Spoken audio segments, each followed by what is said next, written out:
we're going to continue right off where we were in the notes in class, but we're actually going to kind of reiterate what we actually did in class last time.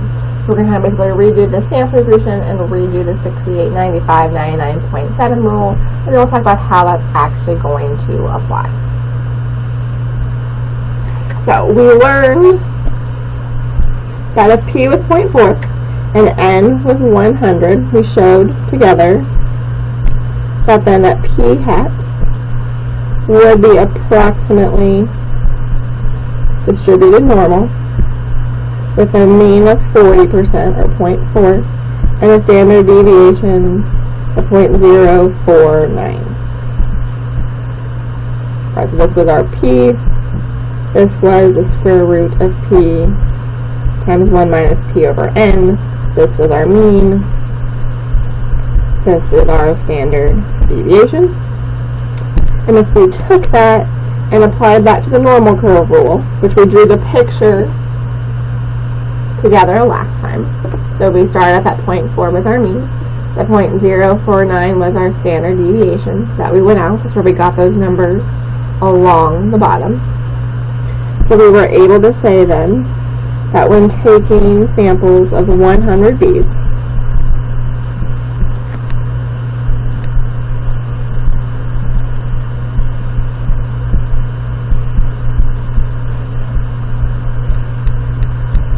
we know then that 68% of the time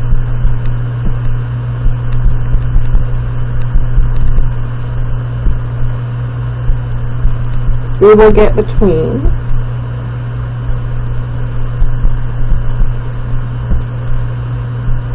35.1% and 44.9% black beads.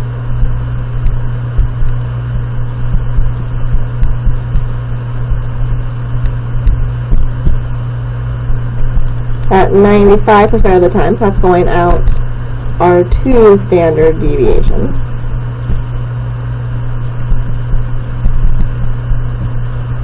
We will get between our 30.2% and 49.8% black beads.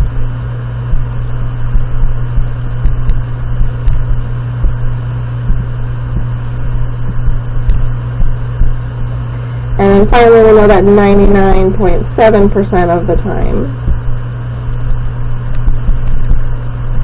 we will get between, what are our 3 standard deviations. We'll get between 25.3% and 54.7% black beads.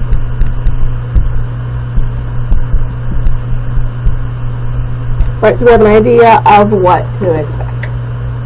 So getting anything like 55% would be very unlikely to happen, right? Because that's outside of where with 99.7% of the time things should happen. So let's take this idea of the normal curve rule and actually figure out some percentages from this idea. So I want to figure out, if I took a sample of 100 beads, what percentage of the time would I get a sample proportion more than 30.2%? So let's draw our picture.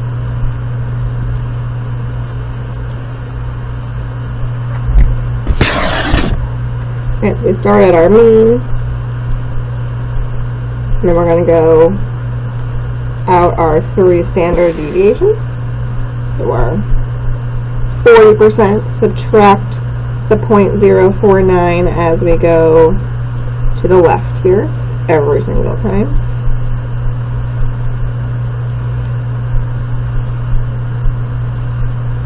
And then adding 0.049 as we go to the right. Oops.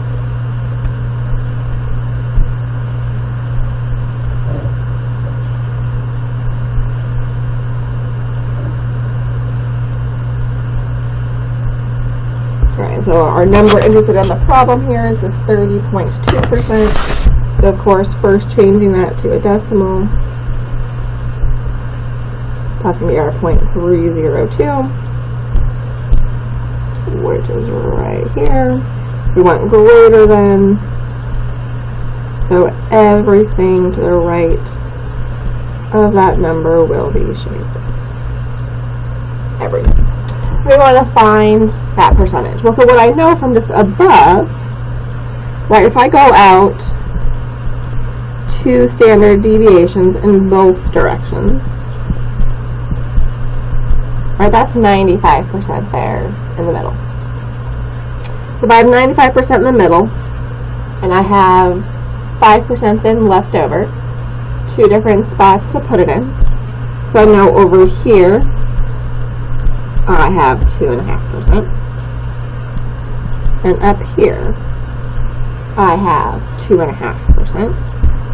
So I would just need to add my 95% and my 2.5% together, and I would get 97.5%. So 97.5% of the time,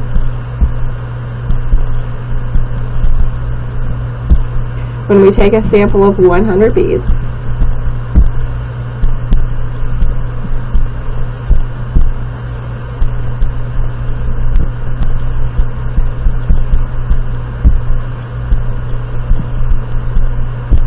we will find at least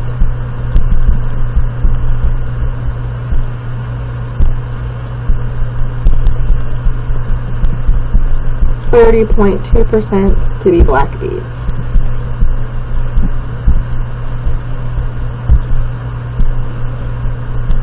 Now, this is a question to make sure we're actually understanding this. I'm actually saying the idea of a sample of 100 beads actually would impact the answer here. Where is this 100 used? Anywhere in this problem? Well, it is. It's just hidden. Where does that 100 show up? It's right up there in that calculation of that standard deviation. If I take a different sample of beads, that's going to impact this number up here for my standard deviation, which is going to then impact all my numbers here along the bottom. So that 100 is actually playing a role in my answer. So we're taking the idea what we learned in the very first packet of notes, the normal curve rule, and applying it here to our new idea of the sampling distribution. What if it's not quite so straightforward? What if instead we want to find the probability that the percentage of black is greater than 33%? So I'm going to start by just recreating my same picture. Alright, so I've just done the same numbers here along the bottom that I did in my previous picture, starting at my mean, going out my standard deviation either direction.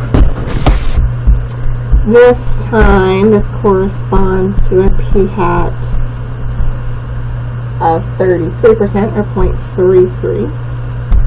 So where does that fall on along on my picture here? Somewhere about here.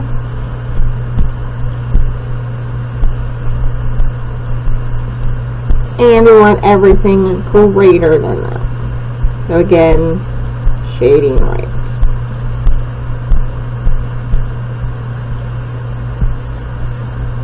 Now the problem is things don't add up perfectly here along the bottom. I mean, I can find certain pieces that I wanted to.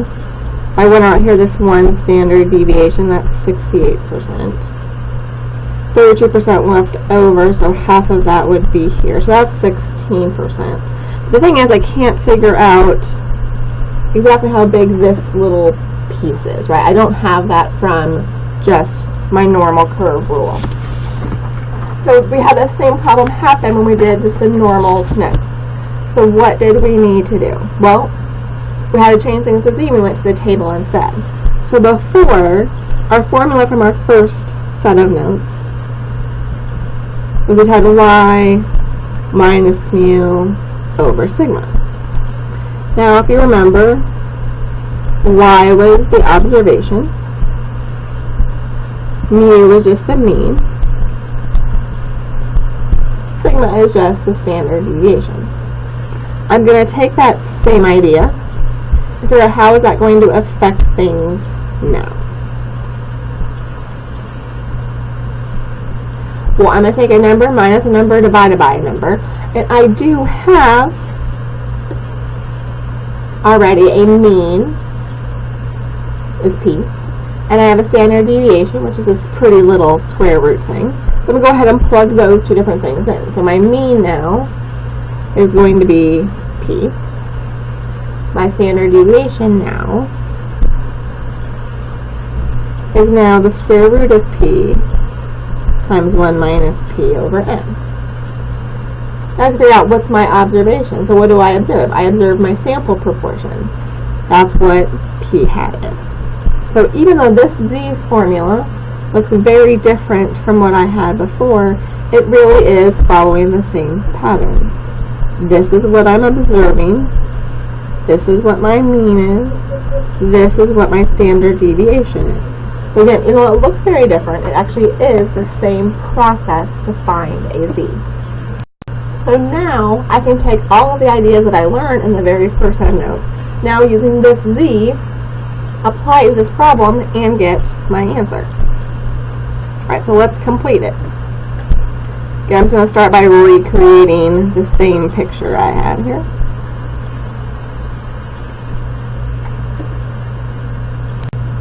So I have my same picture which I had on the previous page.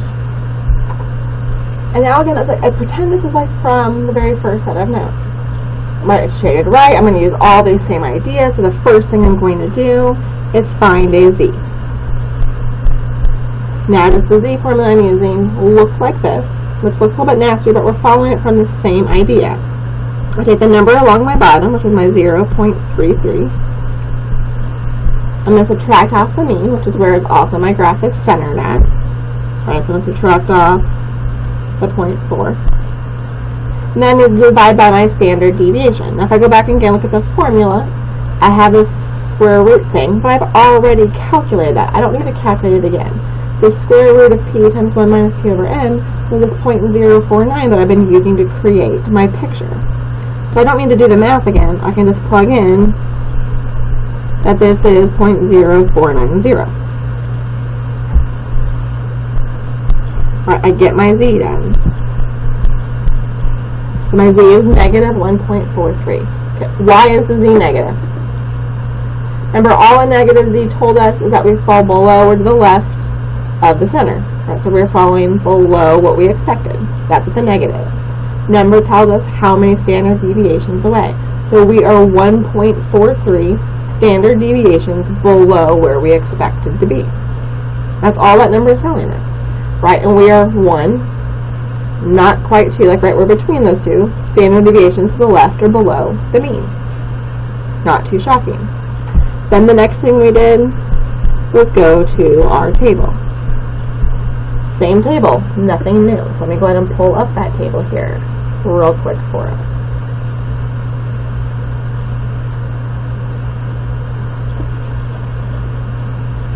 Alright, we're going to look up negative 1.43. So here's our negative 1.4.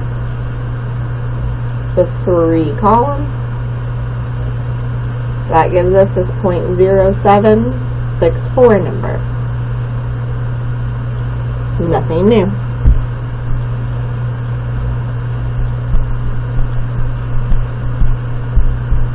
Now what we need to remember is what that number tells us, right? That 0.0764. Let me zoom in here a little bit. Remember that little picture at the top of the page, right? That always tells me how much is to the left of my number. So I want to think about that 0.0764 is really this piece over here, right? It's the left of that number. So when I actually want to do my probability, this is where we had to use one of those rules, and this was our 1 minus rule. So I want to find everything to the right, I just take everything minus what's to the left of that number, just as we did before.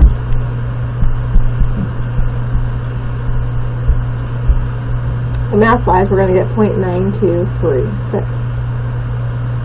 Now after doing all of this work, it can be easy to forget what on earth that actually means. So I'm going to be very careful about how I write this statement to make sure the whole thing makes sense. Those are things that we know. So when 40% of the beads are black,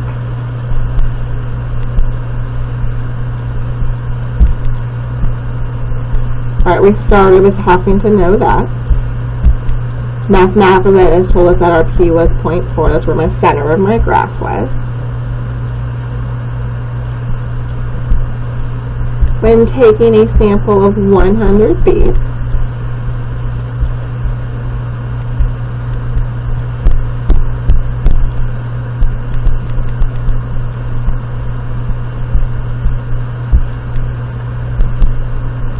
probability